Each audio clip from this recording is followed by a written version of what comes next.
Hello! Dumating na po yung order ni Audrey para sa kanyang lumalagong business. Ayan. So, nag-order po siya ng... Audrey, buksan mo na nga ito. Okay, rip it. Rip it. But don't destroy it. Dali. Ayan. Yeah, ano pa mga dumating? Isa-isahin mo. Why is it so small? Isa-isahin mo. So, ano to? Yan yung string. And dito yung white beads. Plastic bag. Plastic bag. Again. Yan. Kasi may mga order po siya by December. Mayroon na siyang around 30 na order. Diba? And more. More coming. Ayan. So, naghahanda na rin siya. So, everyday, kailangan niya makagawa kahit dalawa man lang. Kasi yung in-order sa kanya, mga pang Christmas gift. Ayan. Ayan. Pakita mo yung ibang order mo. Akin na yung ibang order mo. Naggawa mo na. Sige. Ano yan? This is a clay bead, but why is it so small? Ano ba yan? It's so small. I thought it was big. I don't know. Sige. Sige na.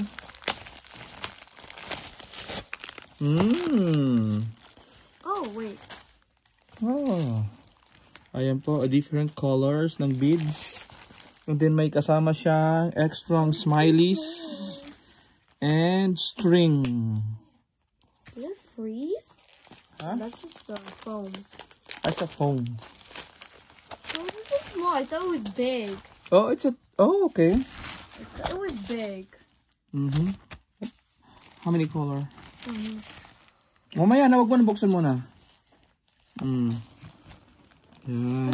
More colors. Asan na yung sample mo na order? Yung natapos mo. Give me yung natapos mo na. Show me.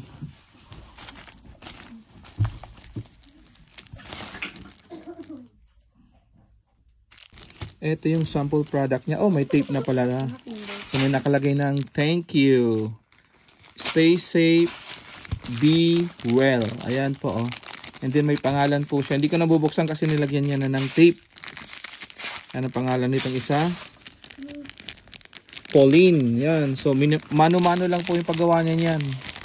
Iniisa-isa niya yung beads na nilagay dito sa string. Kaya medyo nakakapagod din. Kaya kailangan ng tutukan ng mata.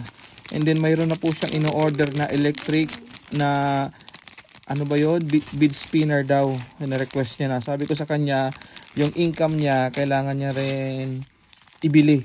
Kailangan niya na yun ibili. Yun na yung gagamitin niyang puhunan. Kung ano yung benta niya, yun na rin ang gagawin niyang pambili ulit ng mga bagong gamit na kailangan niya. Diba? Dapat matuto siya mag-recycle. And then, kunin niya lang yung income niya. And then, itago niya. Diba? Matapon yan, Audrey.